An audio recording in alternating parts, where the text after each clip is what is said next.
Fala galera, boa noite pessoal. Já estamos iniciando mais uma live.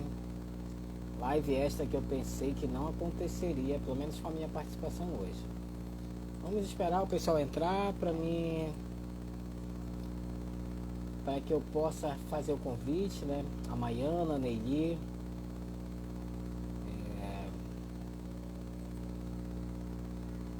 Vamos aguardar.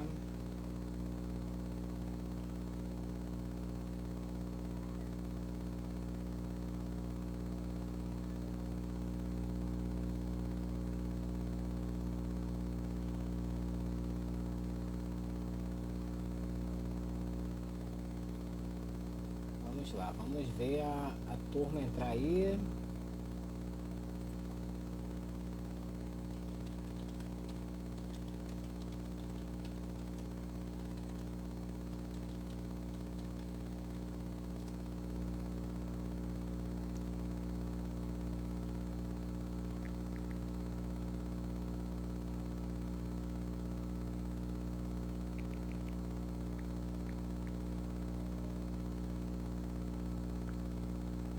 Convite enviado já para Maiana e para Neili, né? Ficar na guarda delas aceitarem aí para que a gente possa iniciar. Opa, a Maiana já chegou. Olá! Vocês estão me ouvindo bem, pessoal? Você está me ouvindo bem, Maiana? Tô, aqui tá ótimo. Tá me ouvindo bem? Tô ouvindo bem. Vamos Boa esperar a noite. Neili, que eu já mandei o convite para ela, esperando ver se ela consegue entrar.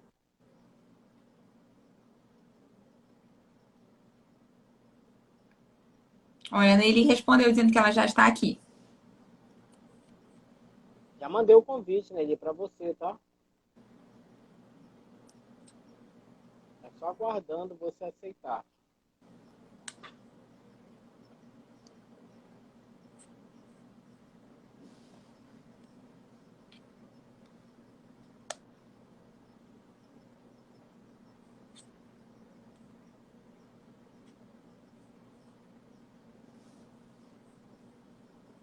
Bem, ela mandou também um convite aqui, deixa eu inserir, tentar aceitar, ver se ela entra. Tá certo. Fábio, já fez a introdução? Falou do nosso tema de hoje? Não, ainda não. Agora é que eu Não. estou esperando vocês entrarem aí para que a gente possa falar. Vocês estão me ouvindo bem? Eu A Nelly, tô. tá ouvindo bem, Nelly? Oi, tô ouvindo, já tô aqui. Tá, vamos lá, pessoal, só para... Fala um pouquinho mais alto, Fábio. Ó, a Nelly toda vez tem essa marcação comigo, olha. Eu pergunto pro pessoal, disseram que estão ouvindo bem. Estão ouvindo bem ainda? Tá Eu tô. baixo? Eu tô. Vou tentar falar, botar o fone aqui próximo um pouco, tá? Vamos lá. Eu vou fazer logo a apresentação das duas.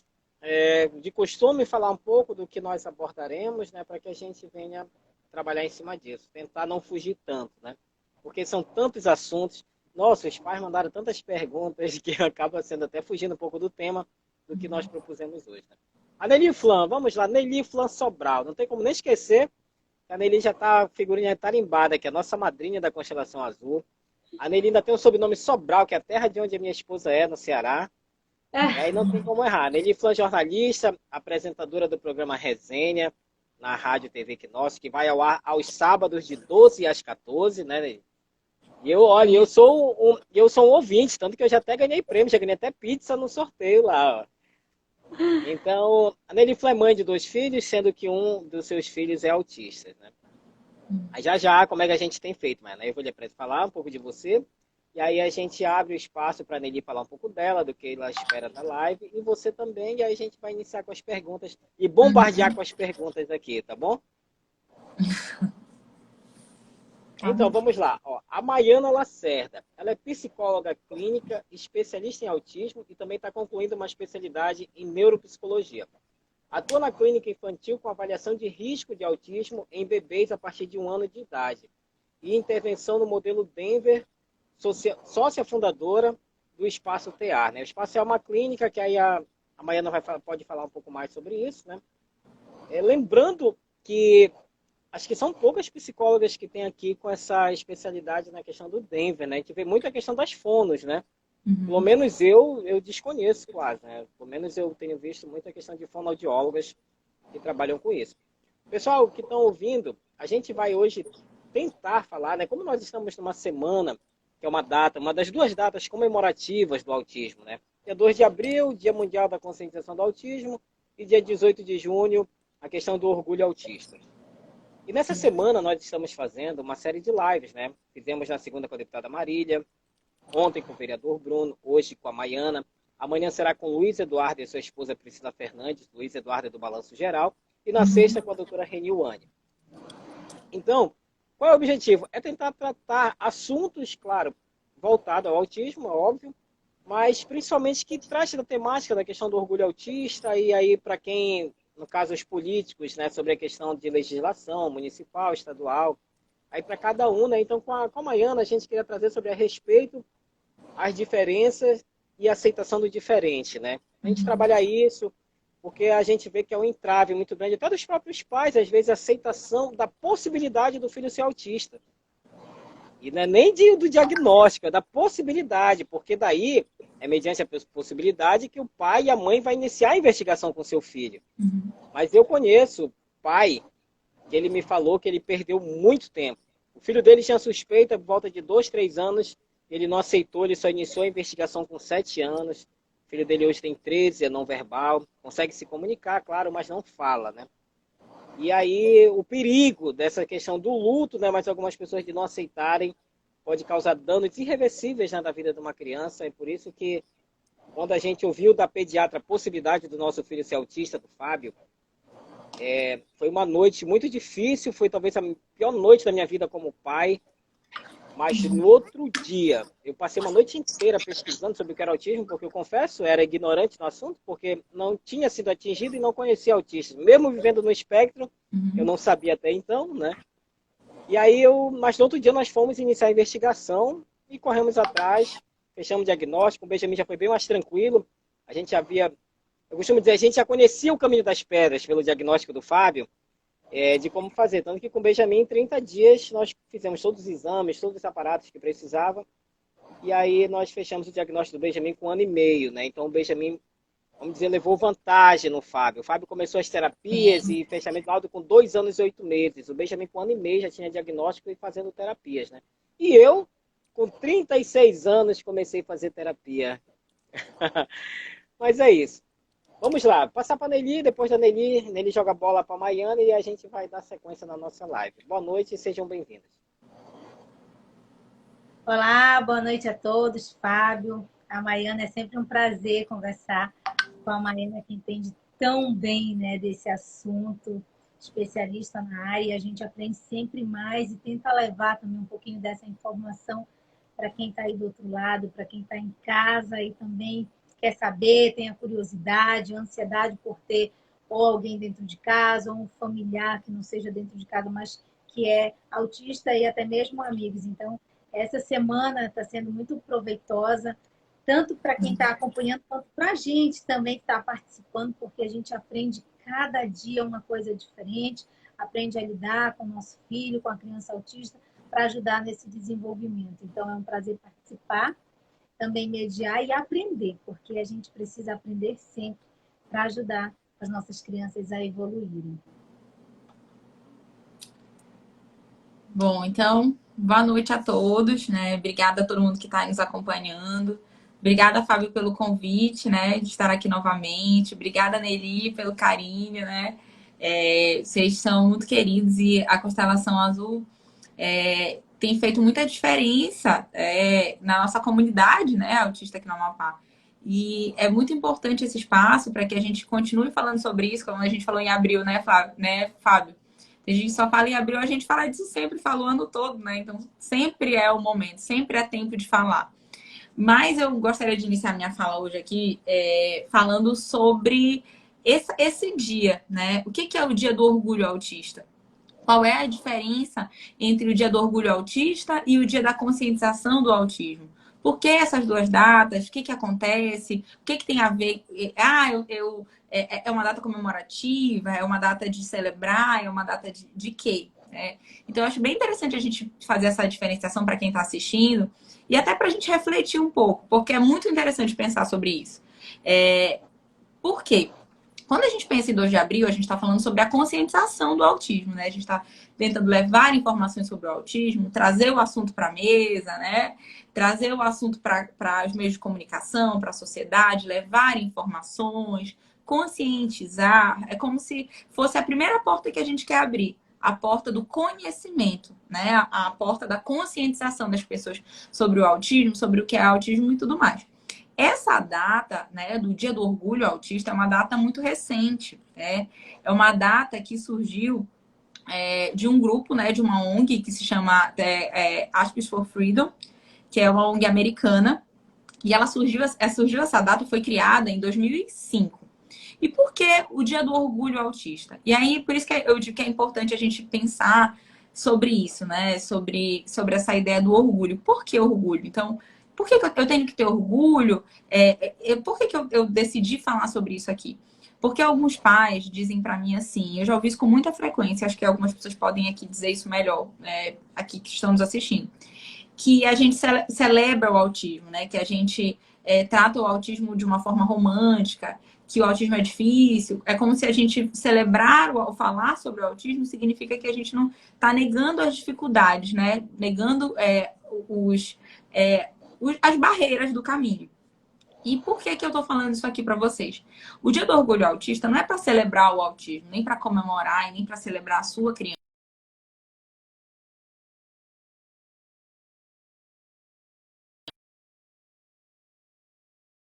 E para que a gente possa trabalhar, é um movimento de afirmação, tá?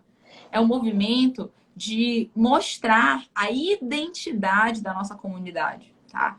E é um dia onde se fala sobre orgulho autista, se fala sobre neurodiversidade, falar sobre orgulho de determinada minoria, de determinada categoria, é falar sobre as diferenças, é falar que eu tenho orgulho de ser diferente. É defender o meu posicionamento, defender o meu lugar de fala, é defender a minha existência, né? Enquanto pessoa, seja lá qual é o grupo que eu estou inserido. Então, mesmo sem falar exatamente sobre autismo, quando a gente fala do Dia do Orgulho Autista, do Dia do Orgulho LGBT, do Dia da Consciência Negra, do dia o dia que celebra a afirmação de um grupo que é considerado uma minoria, é um dia que essa discussão ela vem para a pauta também, assim como a conscientização, mas ela vem diferente. Ela vem para dizer assim, ei, eu tô aqui para te dizer que eu tenho orgulho de ser quem eu sou, que eu tenho orgulho de ser diferente. E que essa perspectiva da neurodiversidade, por que surgiu esse dia, essa data, né? É um grupo de Asperger americanos que criou essa data em 2005. Para quê? Para conscientizar sobre as diferenças, né? Sobre as diferenças individuais, sobre os cérebros diferentes, sobre os cérebros diversos. E essa data vem para celebrar e para confrontar as perspectivas que são contrárias disso, que são as perspectivas de cura. Vocês devem saber que ainda existe uma corrente muito forte de pesquisas que busca a cura do autismo, né? Que busca testagens em pessoas, vacinas, mutações genéticas, principalmente pesquisas genéticas que buscam a cura do autismo. Então, esse dia do orgulho autista é um dia que é totalmente contrário disso. É um dia político, é um dia de conscientização para te dizer assim, eu não quero ser curado, né? Eu quero que as pessoas me aceitem como eu sou.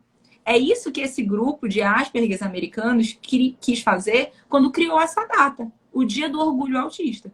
Então, falar sobre o orgulho, falar sobre o TEA, falar sobre essa data em junho, é falar sobre a afirmação desse público, né? É falar sobre respeitar o lugar dele, respeitar a cadeira dele, né? E o Fábio tem uma representatividade muito grande, porque ele está aqui ocupando o lugar de fala que é dele como autista, né? E eu falando isso por ele, ou para ele, ou sendo a voz das minhas crianças que ainda não falam, né? Ou que ainda não conseguem se posicionar diretamente para isso, eu acho que é a minha obrigação.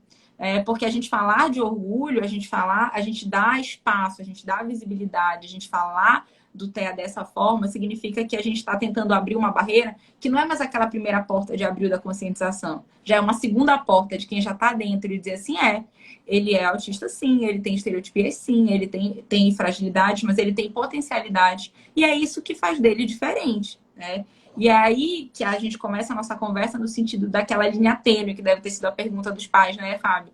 Até que ponto, até onde eu tenho que respeitar a diferença do meu filho e até onde eu tenho que estimular, adequar ele a viver em sociedade, até onde eu tenho que impor as regras sociais, né? Até onde eu aceito essa diferença e até onde eu estimulo que ele precisa mudar, que ele precisa melhorar, que ele precisa aprender um repertório.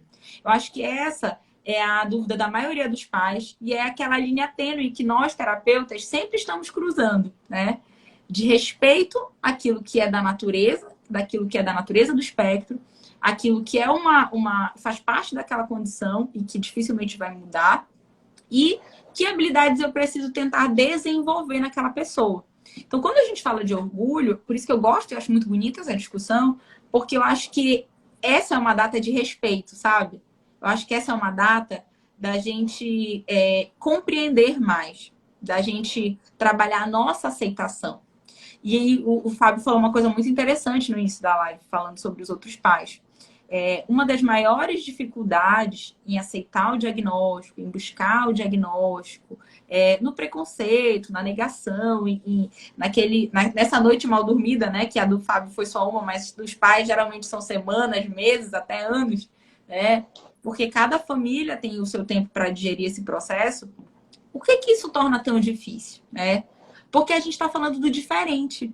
A gente está falando da possibilidade do meu filho estar fora da curva normal, né? Do meu filho estar dentro de um grupo que não é um grupo de minoria, né? Do meu filho estar no grupo que no Brasil é considerado deficientes, né? Porque o autista no Brasil é considerado deficiente pela legislação brasileira. Então, é do meu filho não corresponder àquela expectativa que era a minha, daquilo que eu sonhei para ele, daquilo que eu idealizei. Então, eu não estou mais falando aqui do filho que eu sonhei, né? Do meu filho idealizado. Eu estou falando do meu filho real. Olhar para ele, ver quem ele realmente é, o que ele gosta, o que ele faz, o que ele vai me oferecer, o que eu posso oferecer para ele. Então, é uma data bonita, porque eu acho que é uma data que fala muito sobre aceitação, né? E tudo aquilo que foge da regra, tudo aquilo que foge do comum, né? Do aceitável, ele gera uma certa vou tomar cuidado com a palavra que eu vou usar, tá? Gera uma certa hesitação.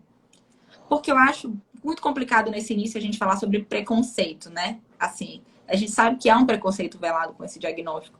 Mas eu costumo dizer assim, quando até conversei isso com uma mãe recente, que ela diz assim, na minha família ninguém aceita o autismo. Aí eu respirei, conversei com ela e falei assim, olha, vamos conversar com a sua família, vamos tentar sensibilizar isso, mas eu acho que não tá mais... a gente já passou dessa fase de aceitar ou não, né? Acho que essa resistência da família é em acreditar, né? Que seja o TEA mesmo, né? Que esse jeitinho dele, que essa diferença dele, que essa questão dele, não é só o jeitinho dele, não. De acreditar que isso realmente faz parte de um grupo de sinais que estão no espectro autista. Então, quando a gente fala de aceitação, eu costumo dizer assim que não é que a família não aceite, né? Tem pais que falam assim, eu vou amar ele do mesmo jeito. Maiana, tudo bem, seja do jeito que for, eu vou amar do mesmo jeito. Aí eu digo assim, pai, mas você já ama, né? Você já amava muito antes dele nascer. Você amou a cada dia que ele nasceu. Eu tenho certeza que seu amor não mudou agora. Só que você só precisa olhar e acreditar naquilo que você está vendo, né? E olhar com o olhar que é dele, de ter empatia, de ver assim que ele é o fulano, ele não é aquele filho que você sonhou, ele é o fulano ali. Ele está tentando se mostrar para você, vocês estão se conhecendo, construindo uma relação juntas. Então, a gente fala muito sobre isso porque ninguém admite que tem preconceito, né? E ninguém se assume preconceituoso. E eu acho que essa é a primeira barreira que a gente tem que quebrar, né? Que é entender que ninguém nasceu perfeito e ninguém nasceu sabendo de tudo, né? A vida é uma eterna desconstrução para novos aprendizados. Então eu não vejo problema, eu não vejo problemas em admitirem, assumir esses preconceitos que se tem diante do desconhecido. para uma família nova que chegou agora nesse mundo de descoberta, o autismo é sim algo desconhecido, né? Então, como tudo que é novo, tudo que é desconhecido, as pessoas têm medo, as pessoas têm resistência, as pessoas têm ansiedade, preocupação, até um pouco de rejeição, tudo aquilo que eu não sei lidar, que eu não conheço, eu posso rejeitar. Então, quando a gente fala sobre o Dia do Orgulho Autista, e essa semana toda, né, tá muito legal essas lives falando exatamente sobre isso, é pra gente tentar se colocar num outro olhar, né? Num olhar de valorização, né? Num olhar de aceitação, né? De afirmação dele enquanto pessoa, enquanto ser humano, enquanto cidadão, né? Que tem seus direitos, que tem as suas responsabilidades. Porque senão a gente fica sempre querendo mudar, querendo melhorar, querendo uma terapia para ele parar de fazer flap, uma terapia para ele parar de fazer isso, para ele parar de rodar, para ele parar de... A gente fica querendo mascarar o autismo, né? Ou mudar o autismo, ou curar o autismo. E isso é muito dolorido também, isso é muito frustrante, porque a gente não consegue fazer isso, né? Isso não é possível. É possível que a criança, o adolescente, o adulto, conforme as experiências, as terapias, ele perca alguns sintomas. Ele tinha alguns sintomas e agora ele deixou de ter.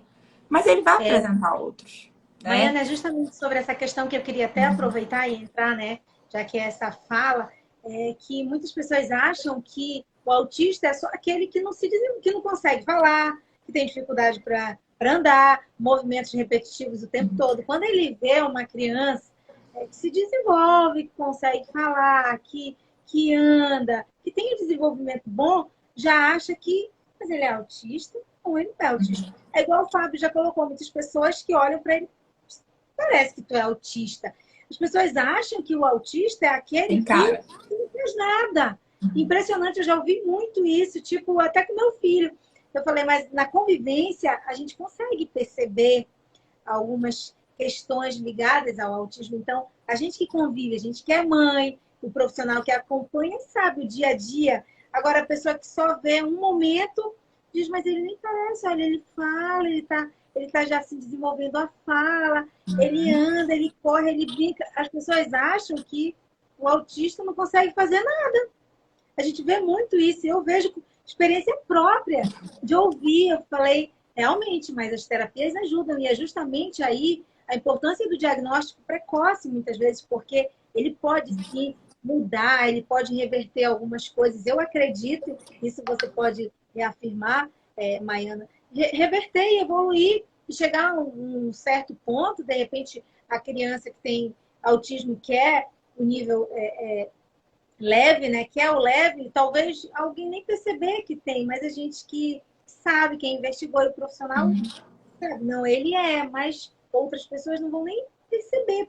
E aí está a questão da importância, acredito, até das terapias, mas tem muito isso, que eu queria até que tu colocasse bem que o autista não é aquele que não consegue fazer nada, não é aquele que fica dentro de casa, que não estuda, que não brinca, que não sai. Eu vejo muito isso. As pessoas acham que o autismo é isso, é algo que não tem desenvolvimento, não tem uma evolução. Eu vejo muito. Eu digo, nossa, mas existem os graus, eu falo isso. É como o Fábio colocou ontem, né, Fábio? De alguém olhar para ele e dizer, mas tu é autista? Não tem jeito de ser autista. Olha, no meu caso, ano passado a gente já tinha suspeita, a Reni falava que eu tinha todas as características, eu conversava muito padronizado, até quando eu guardava as coisas, os documentos que ela me dava, então, quando eu perguntei, eu falei, doutora, acredita-se, né, que boa parte é genética, meus 2 filhos são autistas. Muitas coisas que o Fábio, meu filho mais velho, faz, eu ainda lembro que eu fazia na infância. Tinha muita estereotipia, quando eu ficava nervoso, eu tinha que ir para uma cadeira de balanço no final do quintal, ficar me balançando até eu me acalmar. Até hoje ainda tem algumas coisas ainda, mas aí com a nossa experiência de vida, maturidade, a gente vai conseguindo controlar e frear muita coisa, né? Eu lembro que quando um colega de trabalho falou que eu não parecia um autista, eu falei, mas calma, eu sou um autista, eu sou a mesma pessoa que você conhecia até ontem, antes de saber o meu diagnóstico. Não se preocupa que eu não vou me jogar no chão aqui, não vai me dar uma crise, eu não vou te enforcar, não vou te engasgar, não vou fazer nada disso. Nada mudou em relação a mim. Claro que, de repente, tem algumas crianças ou algumas que têm um comprometimento muito maior, que às vezes precisam do auxílio. Não que eu não precise, eu preciso, mas tem algumas que têm um comprometimento maior e, de repente, podem estar, sim, em crises e tal, mas que é possível contornar essa situação, né? E aí, um outro, como eu falei ontem, uma outra pessoa, ela falou assim para mim que quando ela começou a acompanhar minhas lives, é uma outra pessoa do meu ambiente de trabalho, não é do mesmo setor que eu trabalho, mas é um servidor do IFAP também onde eu trabalho. Ele disse que ele achou muito bacana a ideia de eu acabar me expondo, de eu falar do autismo e me expor como autista. Porque, certamente, ele disse, talvez não chegou até você, principalmente porque eu falo muitas coisas, se vieres, eu falar qualquer coisa, eu rebato e eu não tenho muito filtro, não sou politicamente correto, eu falo da maneira que eu penso. Uhum. Então, não chegou ainda até mim aquela situação, de repente alguém falar, mas ele é autista, será que ele, enfim, é confiável? Alguma coisa do tipo que muitos pensam. Mas Uhum. ele falou que para ele foi muito bom ele me ouvir como pai de autista e como autista, porque isso encheu ele de esperança para o filho dele. O filho dele hoje tem 3 anos, faz terapias, e que ele fala, pô, o Fábio eu conheço, ele é um cara que, tipo assim, todas as minhas conquistas hoje, que nem um dia desse um rapaz falou assim, ah, mas tu usou cota, é mais fácil para ti. Eu falei, não, meu diagnóstico foi no final do ano passado. Eu É. já sou servidor público, há quase 20 anos eu sou servidor público. Na realidade, 17 para 18 anos. Nunca foi por cota. Minha formação, sou bacharel em ciências contábeis, sou especialista em gestão pública, eu sou concursado no IFAP, já fui concursado do Estado. Nada disso com cota, fruto do meu esforço. E aí, aonde eu quero trazer isso? Quando eu idealizei a questão da constelação azul, eu sempre pensei o seguinte, a gente tem que quebrar alguns paradigmas com a constelação azul. Né? E o primeiro deles vai ser causar uma confusão na cabeça das pessoas. O nosso conselho de administração, ele é composto exclusivamente por autistas adultos, que são aqueles cargos principais. Diretor-presidente, diretor-vice-presidente, diretor-secretário, diretora financeira, né? São exclusivamente compostos por autistas adultos e a maioria deles também são pais de outros autistas. Só a Ana Lúcia, que é diretora secretária, que ela é uma autista adulta e não tem um filho autista. Eu pensei nisso porque pode ser uma loucura para quem pensa assim, mas eu acho que quando a gente mostrar que nós somos uma ONG organizada, séria, e a gente consegue a nossa independência, sem estar ali com o pires atrás dos governantes ali para se manter, a gente consegue administrar esse negócio, porque é um negócio, é uma ONG, mas é um negócio, a gente tem que levar isso como negócio, a gente não pode deixar ele falir. Então, Empreendimento. quando as pessoas verem isso daí, poxa, mas são 4 autistas que, claro, que além disso, tem os outros conselhos que dão suporte, mas são os 4 autistas que são administradores principais dessa ONG, isso dá um sinal de alerta, porque eu não vi no país inteiro nenhuma instituição composta onde os 4 cargos principais sejam compostas por autistas adultos. Geralmente é por pais, uma série de coisas. Então foi uma sacada que eu procurei, tanto que por isso atrasou um pouco a questão da formalização da ONG para me achar essas pessoas que estivessem disponíveis. E hoje nós temos as pessoas, está tendo algumas reformulações, mas já temos outras pessoas para colocar em caso essas queiram sair, né? Porque é normal. Alguns chegam, outros saem, outros se mantêm, outros vão aparecer, e assim a gente vai conduzindo o processo. Mas a importância desse reconhecimento, de eu me mostrar como um autista, eu sei que hoje tem um impacto negativo para algumas que de repente não me conhecem bem, ficam com aquela dúvida, suspeita, principalmente, poxa, mas se a vida toda ele não se enxergou de repente como autista, não sabia por que agora? Isso não está sendo moda agora, todo mundo quer ser autista, essa coisa toda. Não, pessoal. A gente passa por avaliação profissional. Eu fiz mais de 20 testes com neuropsicóloga, que eu ia às vezes estressado, já sabendo que ia ser estressante, mas eu ia até chegar no diagnóstico. Mas o principal, eu costumo dizer que eu gosto, eu busco os autistas adultos, não que eu quero expor eles assim como eu me exponho, porque eu também não gosto da exposição. Eu não gosto, de repente, de estar fazendo live, de estar isso, de ter que ir para uma entrevista. Eu não gosto disso, dessa exposição. Eu gosto de ficar no meu cantinho. Mas hoje ela é necessária em prol de algo que é muito maior que a causa, é muito maior do que eu, do que a minha vontade, do que tudo isso. E a gente vai ter que atingir pessoas. Eu sempre coloco para os autistas adultos, vocês têm que se exporem também. Porque vocês vão servir de inspiração para os pais hoje que estão, será que eu devo continuar com a terapia? Será que meu filho vai avançar? E não tem jeito, o autista é terapia. Aí alguns dizem, ah, mas tu teve terapia? Eu não tive a formal com o profissional. Mas se eu tivesse tido o profissional para me acompanhar, com certeza o meu avanço ainda seria muito melhor. A minha terapia foi as condições que a vida me impôs e eu tive que superar. Mas se eu pudesse e eu tivesse Foram as condições de suas voltar no experiências. tempo, isso, se eu tivesse condições de voltar no tempo e ter sido acompanhado por profissionais de fato capacitados, com certeza o meu avanço teria sido muito melhor. Sim. E é interessante, só complementando, Fábio, e também o que a Nelly falou, sobre melhorar, né? Sobre mudar, assim, sobre vencer a dificuldade. Não significa que porque você não teve diagnóstico antes, você não tenha tido prejuízos, né? Você não tenha sofrido com isso ao longo da tua vida, ao longo da tua história. Pelo contrário, particularmente, só você sabe aquilo que você viveu e que você não entendia o porquê acontecia, né? Tem gente que fala assim pra mim, mas por que, Maiana, depois de velho vou procurar diagnóstico? Adulto não vai mudar em nada na minha vida. Será que não vai mudar, né? Será que não vai te trazer respostas que você nem imaginou que você um dia teria? Será que não vai fazer com que você se conheça mais, que você se entenda, né? E até melhore o seu nível de conexão, de compreensão com a sua criança, com seu filho, enfim, com a criança que você convive. E fazendo o link com o que você falou, né, as crianças, sim, elas evoluem, elas melhoram, e é para isso que servem as terapias, né? Não é exatamente para melhorar, para trabalhar as potencialidades, para trabalhar as dificuldades. Mas às vezes a família diz assim, tá vendo? Ele melhorou, já até fala, tá vendo? Ele não era autista, não. Bem que eu falei. Então, já ouvi.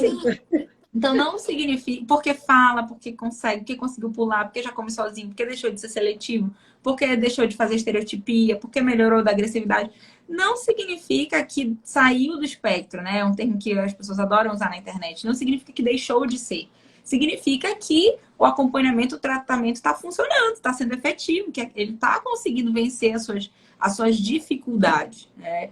Então é interessante a gente pensar sobre isso e até pensar na terapia, no acompanhamento, como algo para contribuir, né? Como se fosse uma ponte que vai ligar aquela pessoa a esse mundo social, né? Às exigências da sociedade. Não é para domesticar, não é para condicionar, é para desenvolver, ensinar habilidades que aquela pessoa não nasceu com ela. O Fábio, graças a Deus, com as experiências da vida dele, assim como muitos outros autistas adultos que a gente conhece, foi aprendendo com a experiência, foi se desenvolvendo, foi conseguindo avançar. Mas a gente não pode contar com a sorte com as nossas crianças. A gente não pode contar com a sorte que com elas vai ser assim também. Principalmente no mundo que a gente vive hoje, com acesso a tanta coisa.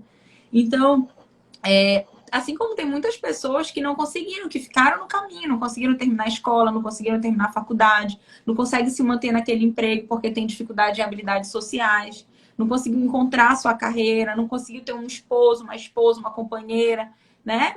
E aí essas pessoas, ninguém fala delas, às vezes elas estão por aí sem diagnóstico, fracassaram em várias áreas da vida, podem ter chegado a consumo abusivo, no mundo do álcool, das drogas, com outros transtornos mentais associados, sofrimento extremo. E aquela pessoa, será que esse diagnóstico não mudaria a vida dela, não faria ela entender e ela se aceitar, ela se entender? Então, são esses pontos que a gente traz, principalmente para falar sobre a conscientização, falar sobre o orgulho, porque esse é um papel, esse é um lugar que é uma cadeira, eu digo assim, que é uma cadeira que a gente precisa ocupar com as nossas crianças, sabe? É uma cadeira que as pessoas têm que assumir, têm que se colocar para que a gente consiga pensar no futuro, olhar no futuro, como esse pai falou do Fábio, né? Eu vejo você, isso me dá esperança para o meu filho, né? E assim como outros pais eu já ouvi, né? Que ele falou assim que vê um adulto bem sucedido, né? Bem sucedido assim com essas exigências que a sociedade tem, formado, com emprego, casado, com filhos, isso dá um acalento no coração das famílias. Porque antigamente não diagnosticava e pensavam assim, e o que acontece com os autistas adultos? Eles somem, eles evaporam? Porque eu não conheço nenhum. Né? Só uma parte aí, né? Eu ainda falei para ele. E olha que eu não fiz terapia. Imagina o seu filho com as terapias. Seu filho vai me deixar muito no chinelo aí. Quem sabe teu filho aí não vai ser o nosso presidente do país um dia aí, né? Não desista da terapia. Eu sempre falo para as pessoas. É o caminho, não tem jeito. Né? Eu fui talvez 1 em 1 milhão lá que dei a sorte das condições que a vida me impôs e de ter conseguido superar. Mas como você falou, a gente não deve contar com a sorte. A gente tem que agir da maneira que hoje a ciência diz que o correto é a terapia com o profissional, vá. Se você... Agora a gente emperra numa outra situação, né? A dificuldade, às vezes, do acesso às famílias, às terapias, né? Você faz atendimento, Maiana, com algum autista adulto? Não, atualmente não. Eu já fiz, né? Já cheguei a fazer avaliações, Antes de focar especificamente nas crianças, eu trabalhava com a clínica adulta, né, com saúde mental, com transtornos mentais, e eu fechei vários diagnósticos na época com o psiquiatra que eu trabalhava, né, na nossa equipe, de adultos autistas. Né? Eu fechei diagnóstico junto com esse psiquiatra. Mas era aqui? Era aqui, em Macapá? Aqui em Macapá.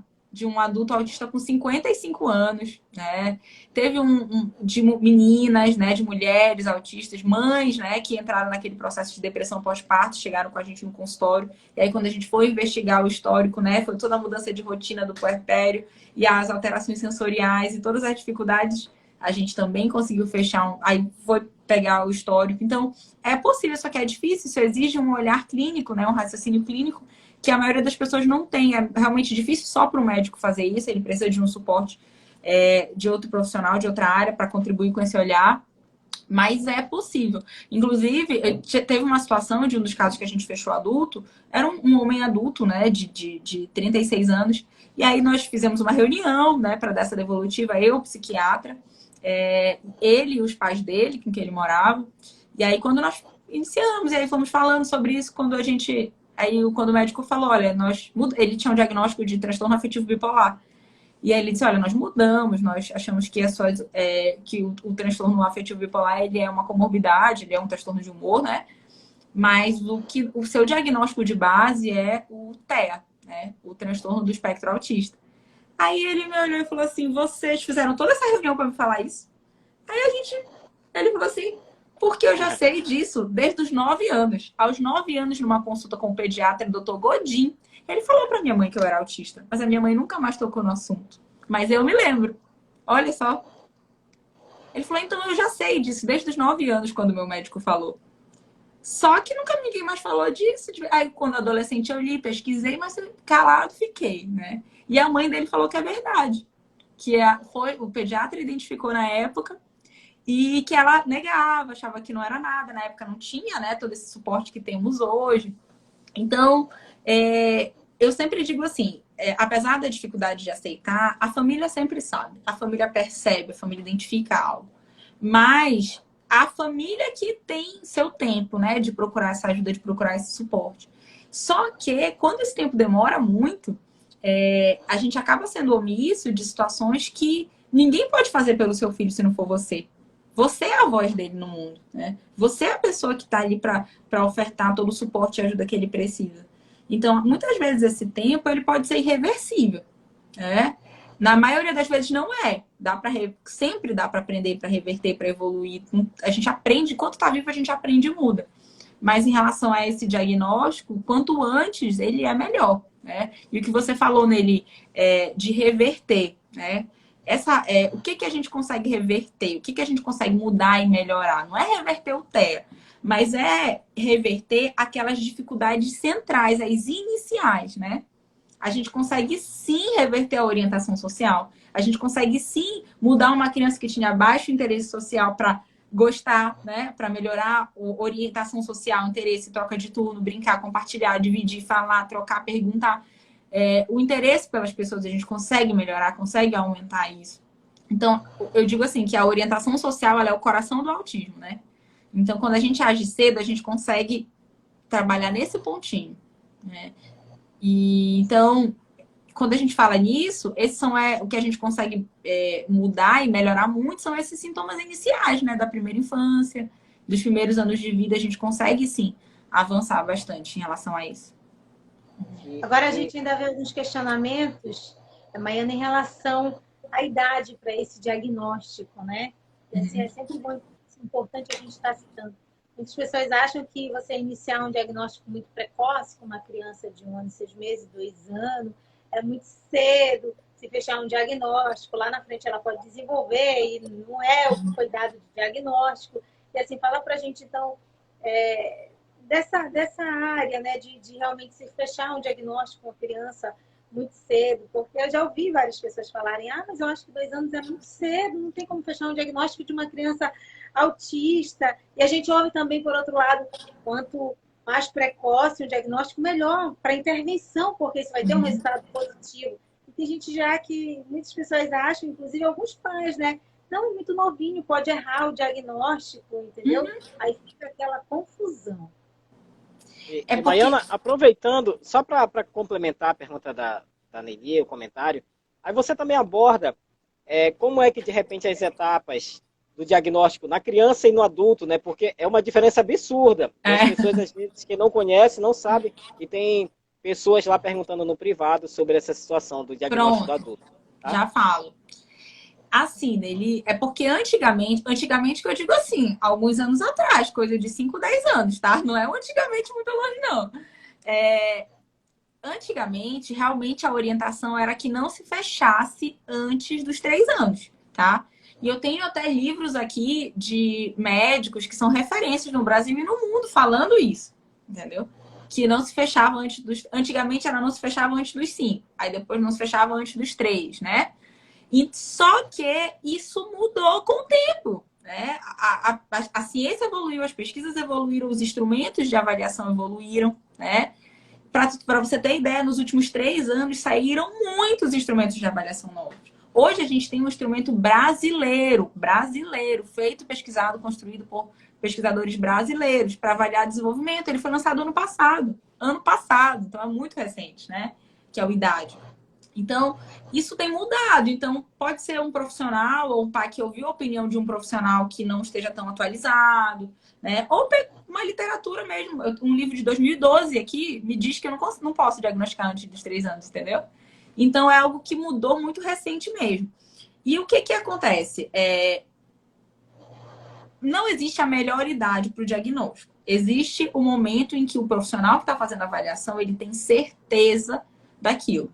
Não é um teste que fala, eu sempre digo, não é um exame que fala. Quem fala é a avaliação, é o profissional, é o parecer do profissional. É a avaliação analisando tudo, né? Então, por que hoje a gente consegue fechar com 1 ano e meio, com 2 anos? Porque nessa idadezinha precoce, o que a gente vai avaliar? Já respondendo tu e o Fábio ao mesmo tempo. Nessa idadezinha precoce, 2 anos, 2 anos e meio, 3 anos, a gente vai fazer uma avaliação de desenvolvimento. Como é que está o desenvolvimento daquela criança? Ele está dentro dos marcos que são considerados típicos para a idade dele? Primeiro ponto. A avaliação de desenvolvimento e a avaliação comportamental. Porque o TE é clínico, é observação de comportamento. Então, de uma criança pequena, eu vejo o comportamento dele, né? E o desenvolvimento. O que acontece é que hoje, sim, principalmente as crianças que são mais afetadas, que têm uma apresentação nível 2, moderada, as crianças que têm muito comprometimento de fala, às vezes são crianças muito pequenininhas, de 1 ano e meio, que você vê, às vezes a criança tem todos os sintomas, todos os critérios, né? Apesar de muito pequeno, eu costumo dizer assim, ele é muito pequeno para ter... Ele é tão pequeno e já tem muitos, né? Muito autismo, muitos sinais de TEA. Então, é possível diagnosticar cedo porque tem crianças que já têm apresentação total ali pra gente. Agora, tem crianças que não, né? E aí eu digo, o autismo leve, ele é o mais difícil de ser diagnosticado. E os pais não entendem quando eu falo isso. Por quê? Quando os sintomas são mais isolados, passados, realmente a chance de errar é grande. Você pode ser e pode não ser. Aí entra o ponto de que, nesses casos, não é ideal fechar realmente cedo, né? Você pode sugerir transtorno de neurodesenvolvimento, mas não fechar nada. Esperar a criança crescer um pouco, esperar você conseguir fazer uma avaliação cognitiva dela, uma avaliação da inteligência, você conseguir ter mais instrumentos, mais informações para te dar segurança nesse diagnóstico, né? Do bebê, geralmente é a avaliação ampla de desenvolvimento, né? Da criança pequena é uma avaliação multiprofissional, que aí já entra vários profissionais, porque a gente já tem mais recursos para avaliar uma criança maior, né? Tem mais instrumentos. Já consigo ver comportamento, cognição, atenção, memória. Já uma avaliação neuropsicológica, a gente só consegue fazer a partir dos 6, 7 anos. E é super importante a gente falar isso aqui, porque eu vejo, às vezes, solicitações e colegas fazendo avaliação neuropsicológica de criança de 2 anos. Tipo, nem dá para fazer isso. Não dá para você fazer uma avaliação neuropsicológica de uma criança de 2 anos. Porque nem é possível pela idade. Você vai fazer nessa idade uma avaliação de desenvolvimento. Então, a partir dos 6, 7 anos, que ela já tem o córtex aqui já formado, né? Ela já está numa idade, ela já está em idade escolar, eu já consigo ver aprendizagem, memória, é uma avaliação mais completa, tá? Geralmente, esse diagnóstico tardio, nessa idade, vem em casos de autismo leve mais brando. E o adulto, né? Como o Fábio falou aqui, que ele fez 20 testes diferentes na neuropsicóloga. No adulto, a avaliação e diagnóstico no adulto já é um pouco diferente. ela depende muito mais da boa vontade do médico de fazer essa pesquisa clínica, né? Do psiquiatra ou do neurologista, de realmente ver aquilo ali como algo importante e orientar essa avaliação. E geralmente do psicólogo. O diagnóstico na vida adulta ele é mais assim, médico e psicólogo juntos, né? Porque na vida adulta provavelmente não vai precisar de um fono, né? Pode precisar, mas não significa que precise sempre. Pode ter um terapeuta ocupacional, sim, porque pode ser pessoas que tenham dificuldade nas AVDs, na vida diária. Se for alguém que tem sintomas psicóticos, né, o médico pode estar em dúvida entre autismo e esquizofrenia, aí é importante uma TO avaliar também, mesmo adulto, tá? Para fazer esse diagnóstico diferencial. Mas aí no adulto a gente já faz uma avaliação completona, uma bateria de testes completos, né? Para ver o desempenho social, acadêmico, afetivo, relacionamento, inteligência, memória, atenção, concentração, todas as funções e vai revirar ali, né? Vai revirar. E aí a gente não vai fazer anamnese com o pai e a mãe, né? A gente vai chamar para entrevistar a pessoa que convive com aquele adulto.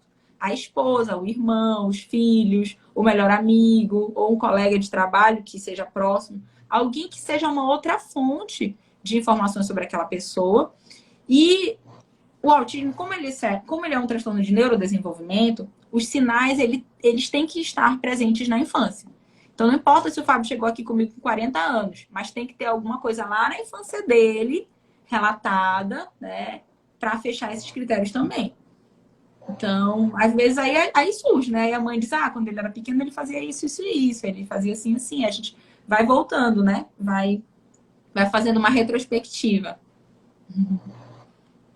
Aqui teve até uma pergunta, tipo, então não é possível fechar um diagnóstico de autismo com 2 anos? Não é, Maiana? É possível fechar. Sim, então eu acho que eu não fui clara. É possível, é super possível. Meu filho fechou com 1 ano e meio. Só que assim, para fechar os 2 anos, tá aqui, Lerliane, né? Para fechar os 2 anos, a criança, o bebê, ele precisa ter todos os sintomas, ou pelo menos sintomas suficientes, né? Sintomas que sejam critérios suficientes, mas é possível sim, tá? O que às vezes eu não consigo fechar é quando ele apresenta alguns sinais, mas não é suficiente para eu te dizer, olha, é autismo, entendeu? Por exemplo, eu avalio muito bebê, né? Eu avalio criança pequena. Então, recentemente eu recebi um caso de uma criança de 9, 10 meses. E esse caso, a família tinha certeza que era o TEA, né? Trouxe para mim porque tinha certeza, observava muitos comportamentos. Eu vi muitos comportamentos, mas eu não tinha certeza, né? Não era suficiente para eu fechar. E eu, Maiana, sou reticente em fechar com menos de 1 ano. Já existe aí uma escala que me norteia para isso, mas eu ainda não gosto. Acho que aí sim é muito cedo para fechar com menos de 1 ano, tá? O EIDOS, que é a avaliação, é a escala de observação e diagnóstico, ele é um instrumento que eu utilizo para avaliar, ele pode ser utilizado e aplicado a partir de 12 meses. Então, a partir de 1 ano, se a criança já andar, eu já posso aplicar, entendeu? Mas é possível, sim, com 2 anos a gente fecha bastante nessa idade. Carol Neves, autismo leve tem comportamentos alterados de maneira sutil, mas ainda assim é possível. Verdade, Carol. Olha, Carol, minha colega psicóloga, neuropsicóloga. Obrigada, Carol, pela participação. Tem outras perguntas aqui. Tem. Agora, assim, fala pra gente também um pouquinho, Ana, sobre as terapias, os métodos utilizados. Eles variam muito de acordo com a idade ou com o nível, o grau do autismo? Porque existem várias, né? Varia sim. Você, o Denver também, né? Então tem muita diferença, assim. Eu já ouvi também de alguns profissionais, tipo assim, olha, eu não trabalho tipo com método. Eu acho que a gente é formado para trabalhar para o desenvolvimento. Por exemplo, um fono. Olha, eu não trabalho com Denver, né? Nem com nenhum outro método, mas a gente é formado para desenvolver a fala da criança. Mas a gente sabe que existem vários métodos aí, né, para se trabalhar com a criança autista.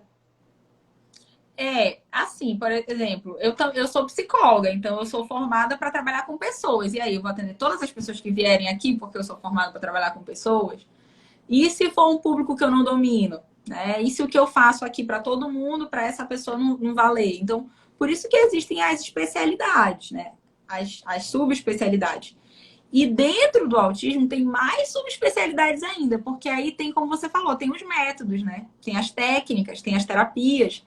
Então, alguns profissionais trabalham com umas, outros trabalham com outras. Tem profissionais que têm uma formação que tem de várias, aí ele escolhe qual que ele vai usar, mas para determinada, é melhor para cada caso.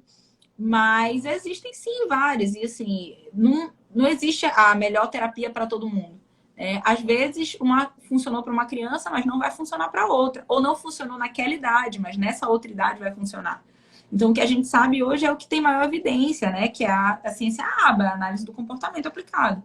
Então, há muitas terapias, as melhores, elas surgiram da análise do comportamento, elas vieram da ABA. O PET veio da ABA, o Denver veio da ABA, né? A DTT, que é o ensino por tentativas discretas, também veio da ABA, que é o mais conhecido. Então, existem vários, e alguns são para uma idade e para outros não são. Por exemplo, adultos, né?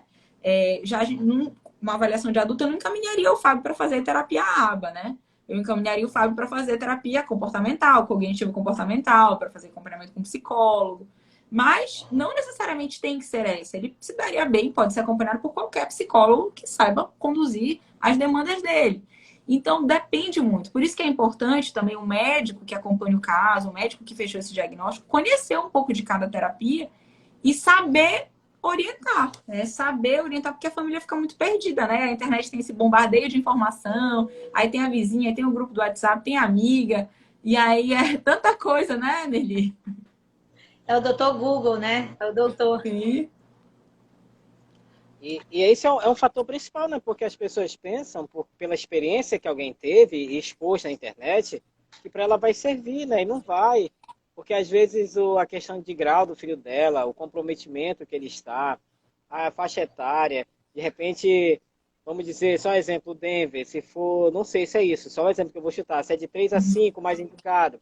Mas aquela criança, de repente, está ou com um atraso ou com um avanço que não vai ser, de repente, a mais indicada, vai ser uma outra, né? Então, tudo isso daí não tem jeito. É o médico que vai avaliar e vai encaminhar, né? O médico que faz o acompanhamento. Pelo menos eu acredito que para ser o ideal é assim, né? Tanto que as terapias que o meu filho foi encaminhado pela Reni, ela que, tipo assim, chegou numa faixa etária, a gente tentou o ABA, com o Fábio, por exemplo, a fonoaudióloga. Não conseguimos, não funcionou. A gente tentou o ABA e tentamos com 2 profissionais diferentes. Não conseguimos ter o resultado. Aí já foi encaminhado para o prompt, né? E aí foi a dificuldade. A gente não conseguiu encaixar o Fábio no prompt aqui pela falta de profissional. Mas aí agora a gente já nem vai servir mais o prompt, como ela falou, a gente já vai ter que tentar uma outra abordagem. Agora. Então varia muito da criança, da idade, da condição dela, né? Isso é muito relativo, não dá para de repente mensurar por idade qual seria mais indicada. Porque cada pessoa é diferente, cada criança é diferente. Então, assim, por exemplo, eu trabalho com avaliação diagnóstica, né? Mas eu também trabalho com avaliação de desenvolvimento para a terapia do Denver. Mas não é porque eu trabalho com avaliação diagnóstica que eu vou indicar o Denver para todo mundo. E as pessoas até esperam isso de mim. Mas, Mariana, tu não vai indicar o Denver para ele? Eu falei, não, mas aqui, ó, ele não tem mais idade, ou ele não precisa, ou para ele essa seria melhor. Por quê? A melhor terapia é aquela que vai ajudar no que a criança precisa. Então, tem criança que precisa de umas coisas, que precisa de outras coisas. Então, tem esse fator idade, tem o repertório da criança, o repertório daquela pessoa. Então, são muitas coisas envolvidas, né? E às vezes o que funcionou para um não vai funcionar para outro. É a melhor terapia do mundo, mas aquela criança não se adequou, aquela família não se adequou. Para ele não deu certo, então vamos tentar. Então, por isso que a gente deve ser flexível com isso, não seguir como se fosse uma religião, né? Um time de futebol. Não, eu gosto desse, não gosto daquele, esse eu não vou.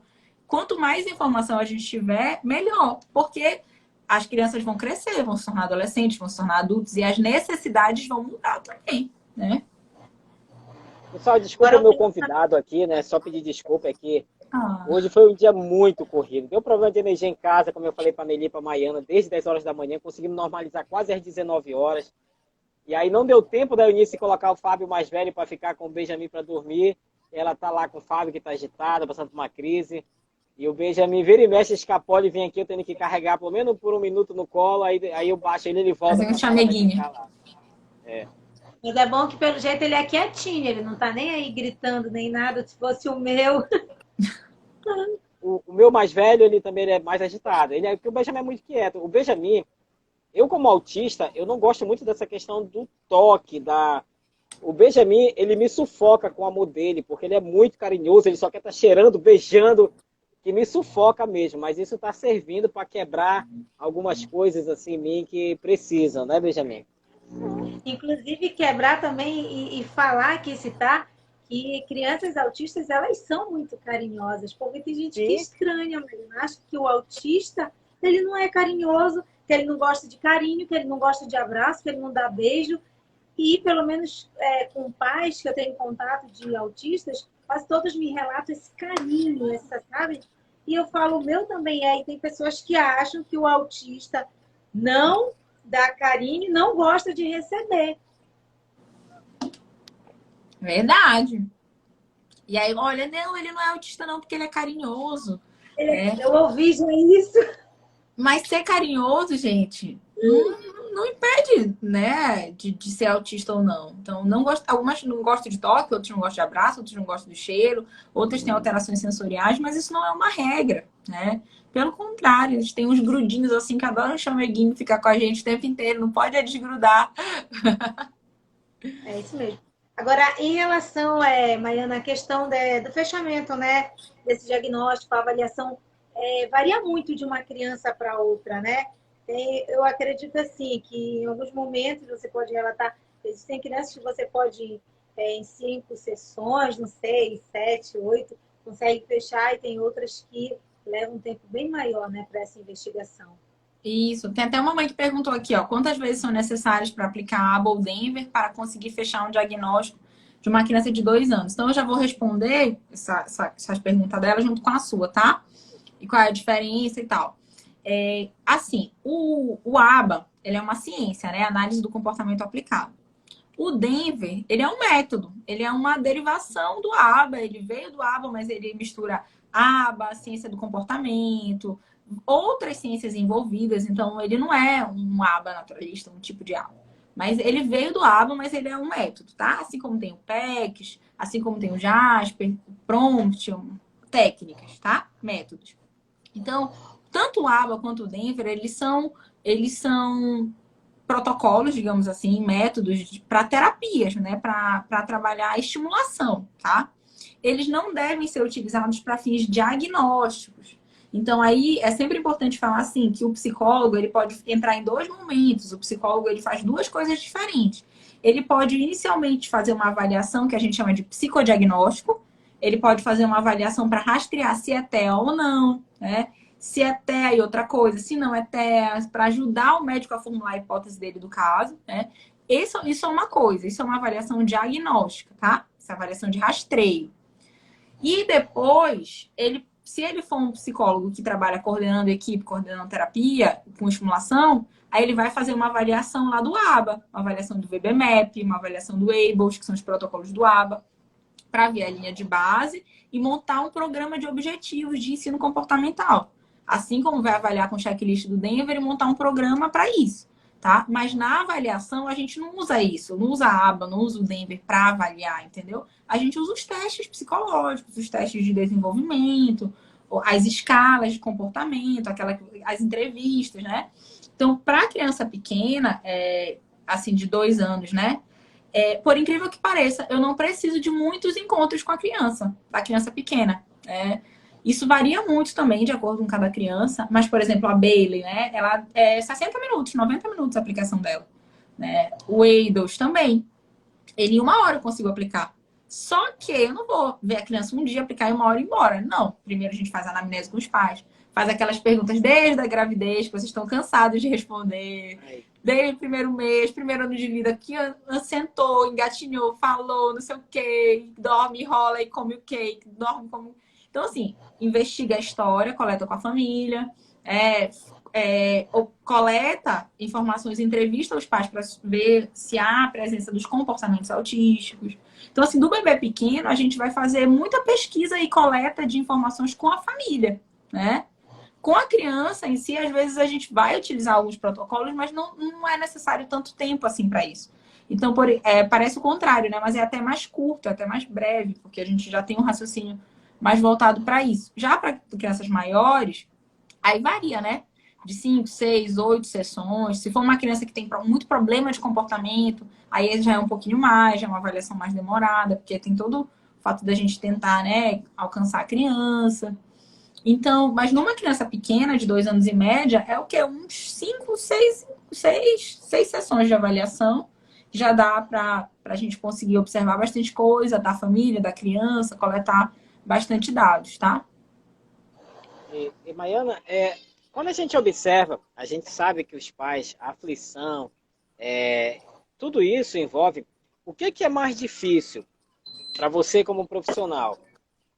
A abordagem com a criança, a interação com ela, se comunicar com ela, porque também é um choque para a criança que nunca saiu do mundo dela ali, da realidade, né? Passar a ter uma rotina de terapias com pessoas que ela não conhece ainda. Ou, de repente, é você trabalhar os pais, a mentalidade dos pais, porque não tem jeito, o psicólogo ele é para a família inteira, acaba sendo, não é só para a criança, né? Às vezes houve desabafo dos pais, uma série de coisas. Na tua avaliação, o que é o ideal, de repente, o que seria ideal para os pais eles fazerem a questão comportamental, que traria resultados na criança, né? Porque às vezes as nossas ações hoje refletem, né, no comportamento do nosso filho, né? Então, mais ou menos nesse sentido. Olha, para mim, eu não costumo dizer, eu não acho difícil, tá? Eu não, assim, na minha prática, eu não tenho dificuldades com isso.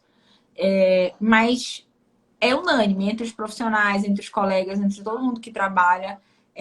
Geralmente a maior dificuldade é lidar com a família, é lidar com os pais. Por quê? Como você mesmo falou, a criança ela é produto do meio onde ela está inserida, né? Não foi o ambiente que criou, que fez gerar o autismo, não foi a tela, não foi a pandemia, não foi nada disso que fez o autismo acontecer. Mas o ambiente em que ele vive é fundamental e determinante para como ele vai lidar com isso, né?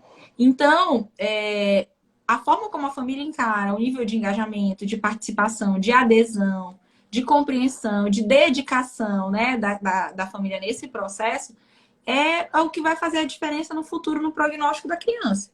Então, claro que famílias mais engajadas, mais participativas, né, que acompanhem melhor o processo, que participem do processo, a criança vai ter melhores resultados do que uma família que não é tão engajada, que já deixa ali mais para os terapeutas, né? Então, isso faz diferença. Tem muitos colegas que têm muitas dificuldades em lidar com isso. Eu não sinto dificuldade em lidar com os pais. Eu gosto até de orientar, de supervisionar, de reunir, de pegar as queixas deles, de treinar, de ensinar. Tem o treino aí, o curso, né, que eu dou para os pais. Então, eu não tenho dificuldade com isso. Mas para os meus colegas, né, é a parte mais difícil. A criança não é, né? A criança é a parte mais gostosa e mais doce do trabalho todo, né? E quem trabalha com criança gosta, ama, tá ali, se dedica para o que está fazendo. E a gente já tem essa técnica, né? Já tem esse manejo, já sabe como chegar, como ir conquistando. Já sabe que na primeira sessão não dá para exigir muito, a criança tem que se acostumar com o ambiente, se acostumar com você, se acostumar com aquele espaço, com você novo na vida dele. Então a gente já compreende isso melhor.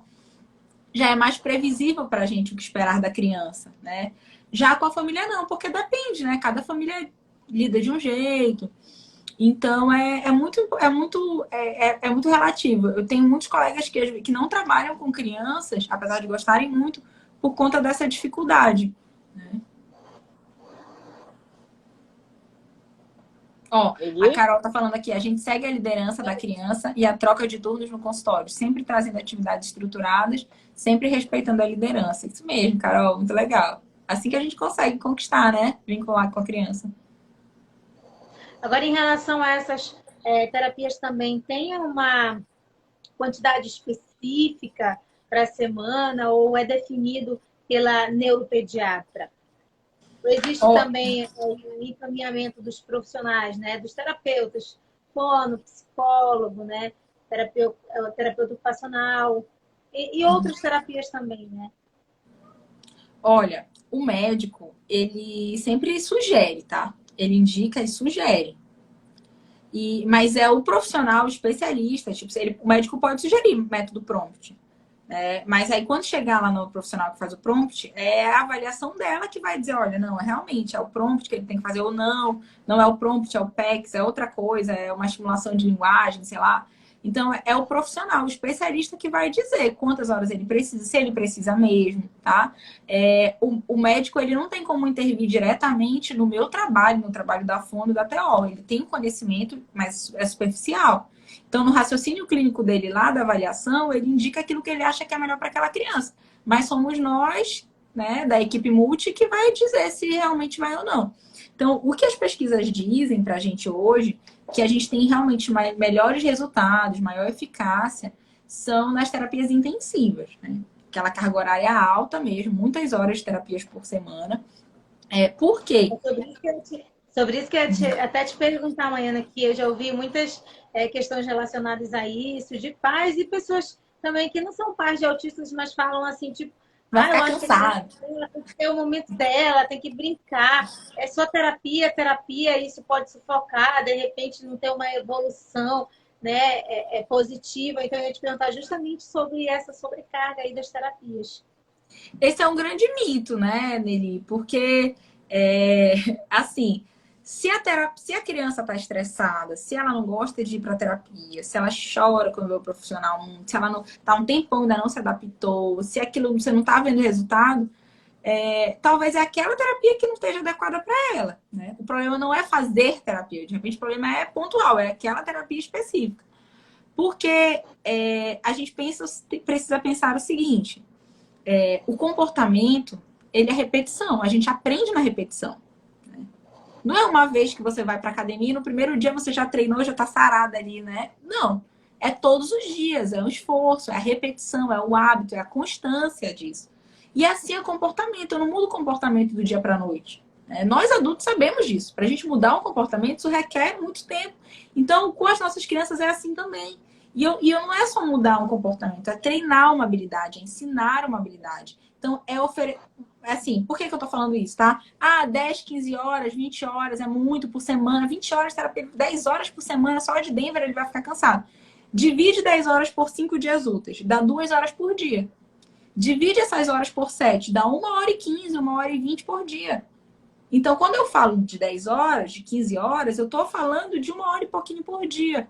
Se eu estou falando de 2 horas por dia, significa que eu vou estar 2 horas sentado com o teu filho, dando várias oportunidades para ele aprender. Apontar, me dar, falar, se comunicar. Então, não é para cansar a criança, é para estimular a criança.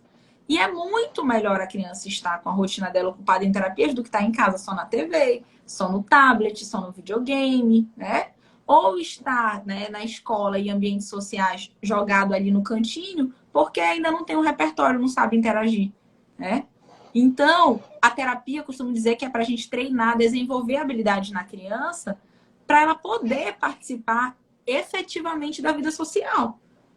Não adianta colocar ele na escola só porque eu acho que a escola vai ajudar ele a falar e chegar lá. Ele não sabe sentar, ele não tolera música, ele não participa da rodinha, ele não segue comando.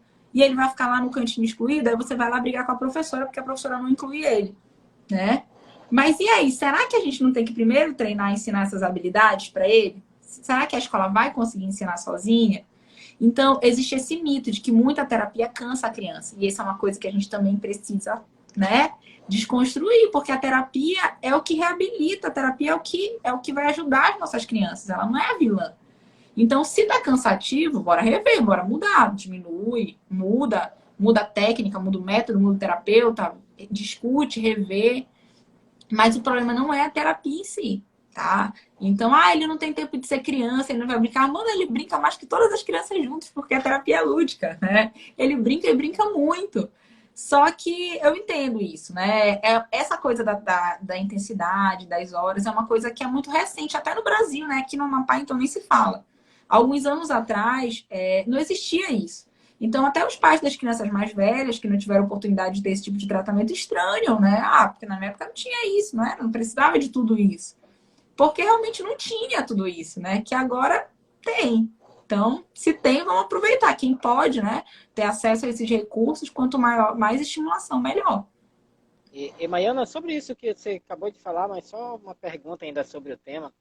Então, na sua avaliação como profissional, vamos na sua área de psicologia, o ideal é uma criança fazer pelo menos quantas horas semanais? 2 horas, 3 horas? Porque aonde eu sempre bato na tecla que a terapia ofertada no poder público, para mim, é só para encher linguiça, é só uma história, porque é a cada 15 dias, geralmente, a cada 15 dias, sessão de 30 minutos. Os meus filhos fazem terapia todos os dias, só dia de quarta-feira que não fazem. Ainda assim, a gente quase não vê avanço nenhum. Imagina se fosse a cada 15 dias, 1 hora. A gente, pelo menos na minha avaliação, isso daí é para fingir que atende, que faz alguma coisa, mas que de fato não traz nenhum retorno, né? Que uma coisa que eu sempre prego, que quando a gente iniciar os atendimentos presenciais na Constelação Azul, ainda que a gente faça acompanhamento inicial com 10, 20, 30 crianças, mas uma maneira bem contínua e com uma quantidade boa de horas trabalhadas, para a gente ver de fato alguma mudança do que a cada 15 dias fazer uma terapia que não vai surtir efeito nenhum, né? Olha, o ideal, vou te falar do ideal, aí eu chego no ideal, chego no real, e chego no possível, no real e no atual. Tá? O ideal é que a criança, assim, falando do que a literatura diz. O que é tratamento padrão ouro para o TEA? O que está lá, olha, recomendações universais e tudo mais. Fala-se muito e até assustador, né, falar isso, mas fala-se nos Estados Unidos, nos países, né, que oferecem um tratamento ideal, que a criança precisa ser estimulada 40 horas semanais de terapia ABA. 40 horas, meu Deus, isso é totalmente fora da nossa realidade, né?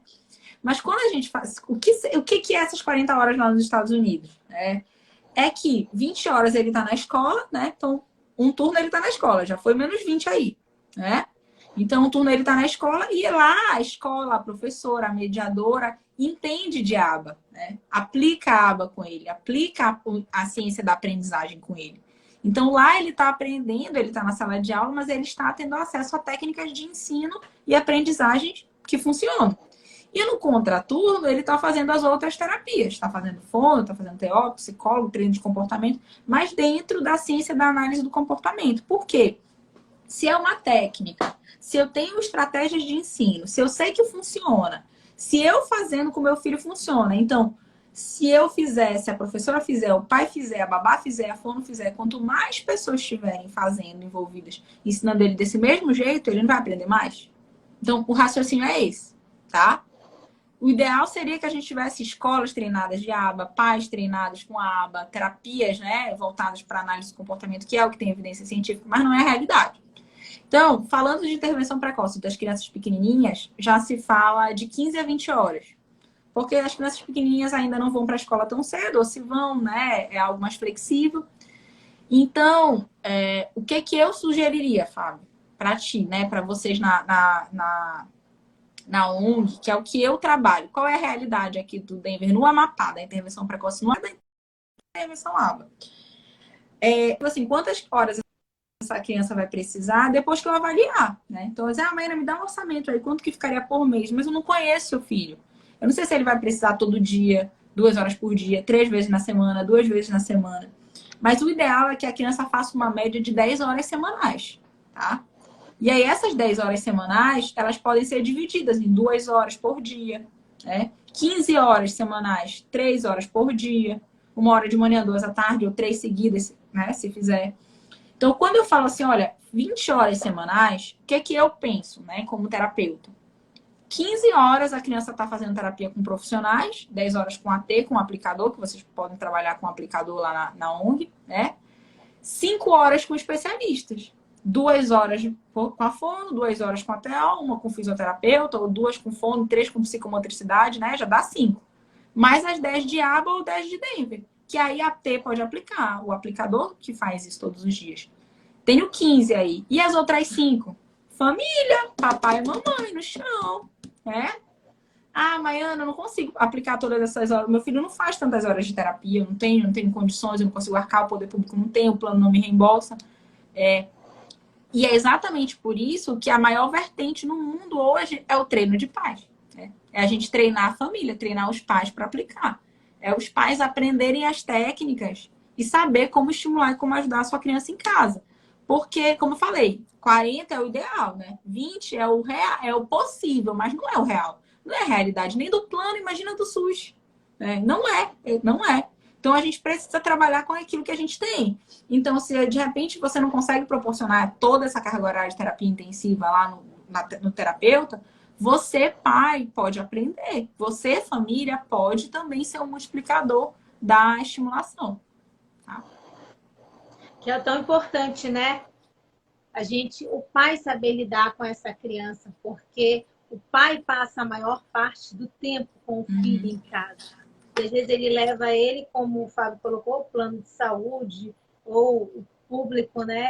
É o mínimo ali de hora que a gente tem acesso, 30 minutos, no máximo 40, né? Plano de saúde ou no público.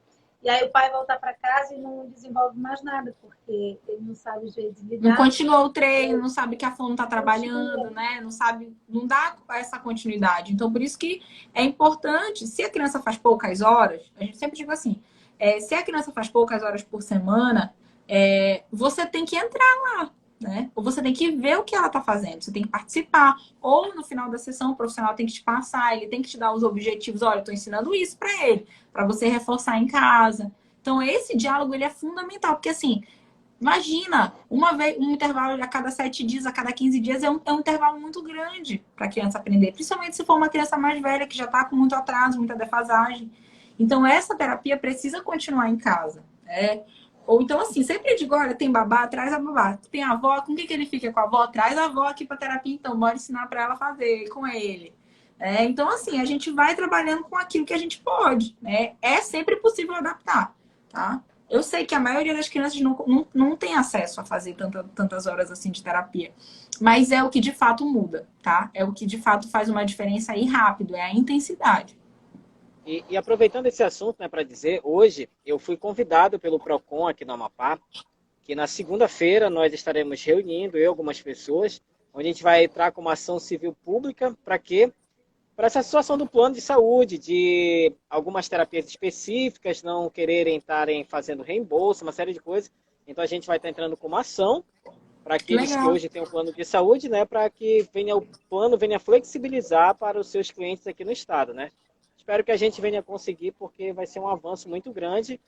Porque às vezes assim a pessoa ela paga já o plano, paga caro num plano de saúde. Sim. E às vezes ela não tem a condição de pagar por fora ainda, Claro. vamos dizer, um tratamento adequado para o seu filho. Então, já tendo a possibilidade do reembolso, ela dá um jeito ali de pagar e depois ela sabe que ela vai recuperar aquilo ali, né? Então, espero que dê certo aí. Mas, meninas, nós já estamos com 1h16 para 17 minutos de live. É muito boa. Ainda bem que, de todos os nossos convidados, a mais acessível é a Maiana, tanto que a Maiana já participou de outra live nossa e eu espero que ainda esteja com as portas abertas para outro dia. E conte comigo. Mas eu vou entrar no momento que a gente fala também dos objetivos dessa série de lives que nós estamos fazendo. E aí depois eu vou abrir para as considerações finais para a gente chegar dentro de 1h30 para a gente encerrar a live com segurança, sem de repente a bicha aqui parar e desligar, né? Então, para quem tem nos acompanhado já desde o primeiro dia, a live, além da importância das nossas lives, que é trazer um pouco sobre o cotidiano, por exemplo, com os políticos, a deputada estadual e o vereador, foi trabalhar a relação das políticas públicas no âmbito de estado, de município.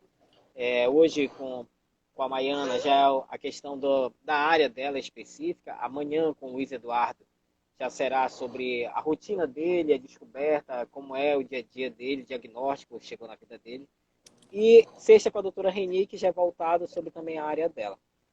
E nesse momento, a gente está aproveitando também para a gente tentar conscientizar e sensibilizar as pessoas de uma campanha que nós estamos fazendo.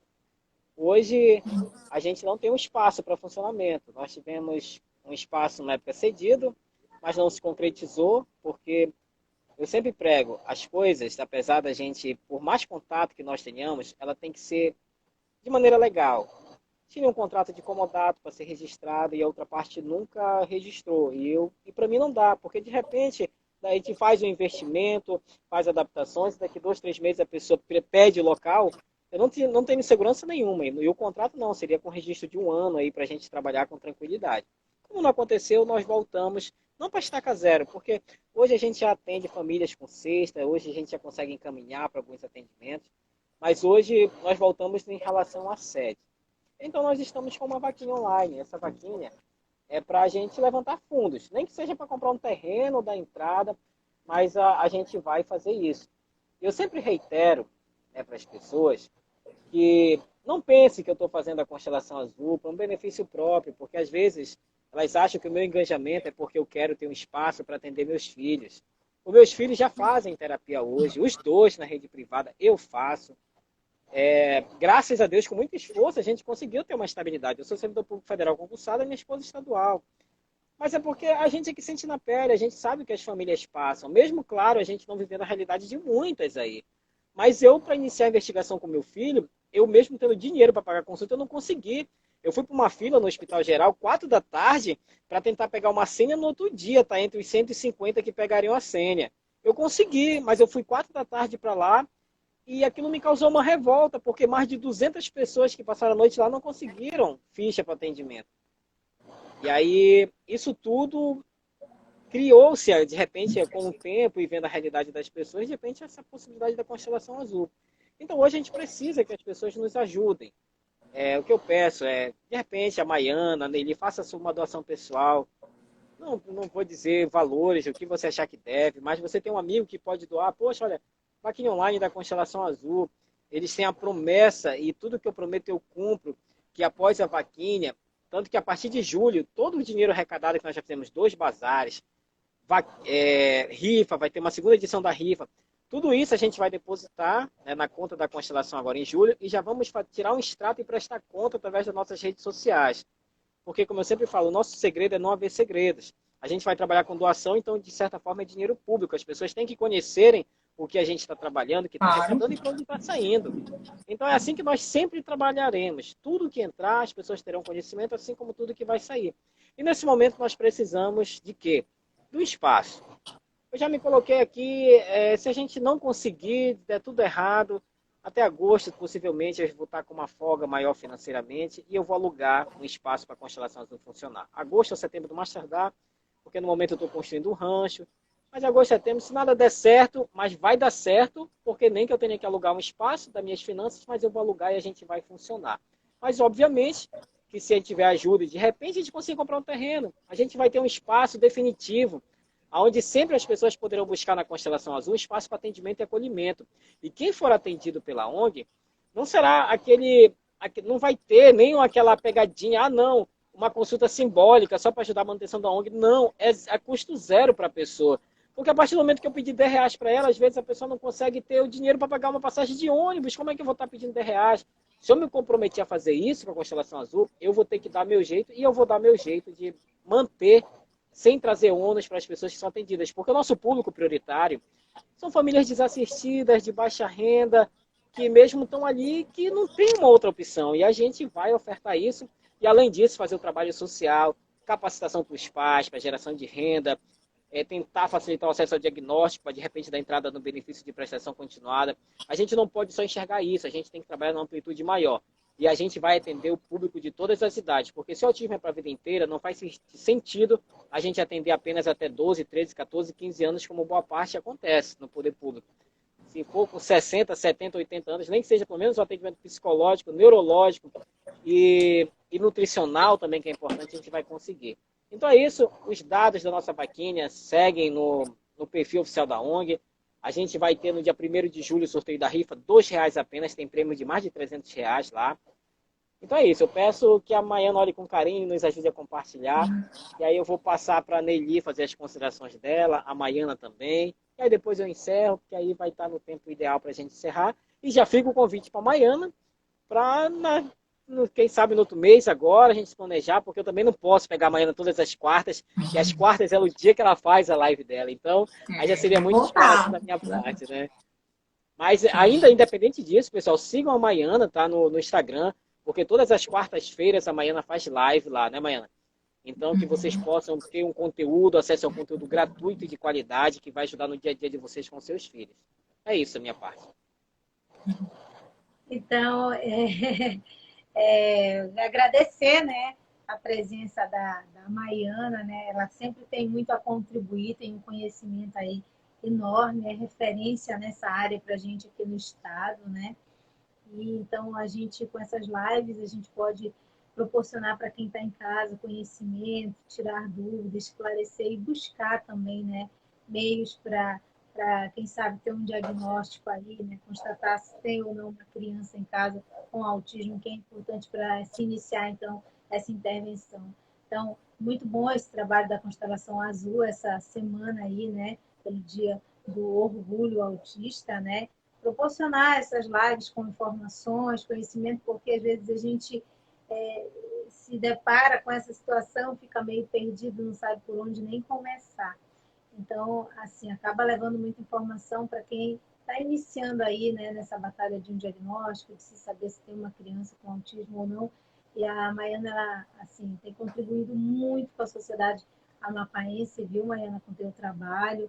Muita gente, né, a gente ouve os comentários da profissional, né, tendo você como referência aí, defendendo a causa do autismo, algo que você abraçou mesmo como profissional, como ser humana também, tem ajudado muitas famílias, com certeza, e a gente assim só tem a agradecer e a cada live, a cada momento que a gente tem com você, pode ter certeza que é de muita aprendizagem para a gente aplicar em casa, né, com nossos filhos, também para quem acompanha.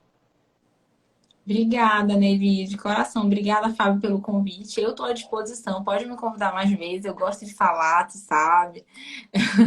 Estou à disposição. É importante que essa informação chegue a quem mais precisa, que essas dúvidas que às vezes parecem bobas, mas podem esclarecer e ajudar tantas famílias, né? Principalmente quem está aí no começo do processo, como algumas mães falaram aqui, pais também.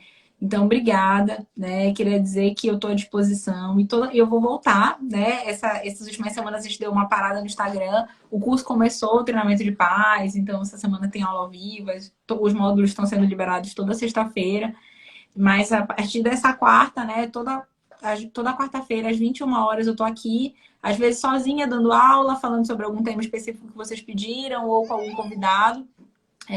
Atendo no Espaço TA, que é uma clínica onde a gente idealizou para poder ofertar uma assistência, né, de avaliação. Infelizmente, de terapia a gente não consegue. A gente tem uma demanda realmente muito maior do que a nossa capacidade de atender. A gente não consegue atender como volume, né? Não dá para atender como um médico 20 pacientes por dia, nem como psicólogo. Isso requer muito da gente. Então, por esse motivo, eu decidi abrir esse canal aqui na internet para levar essa informação, porque eu sei que poucas pessoas conseguem chegar até ter acesso a isso até o consultório. Então, essa é a minha forma de poder contribuir com as pessoas. Né? Também tenho trabalhado com treinamento para pais, curso para pais, está rolando aí essa turma da última, então tá bem legal. Tem até umas alunas aqui, acho que a Josi estava aqui falando, a Thalita estava por aqui. Então, obrigada pela atenção, né? São 9h30, deve estar todo mundo cansado. Mas fiquem à vontade se quiserem me chamar no privado para tirar alguma dúvida, ou me encontrem lá no meu Instagram, mainalacerda.psi. E todas as quartas-feiras, às 21 horas, temos live. E podemos voltar assim, Fábio. Só me convidar, que eu estou por aqui.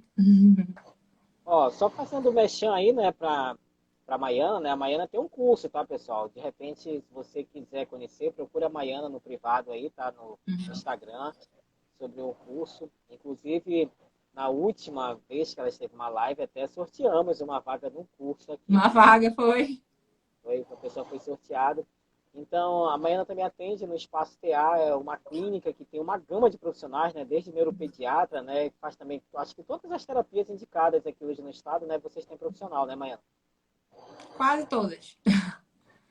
Então, qualquer coisa, Espaço TA também tem Instagram, né? Não é isso? Tem. Espaço TA. Podem seguir lá.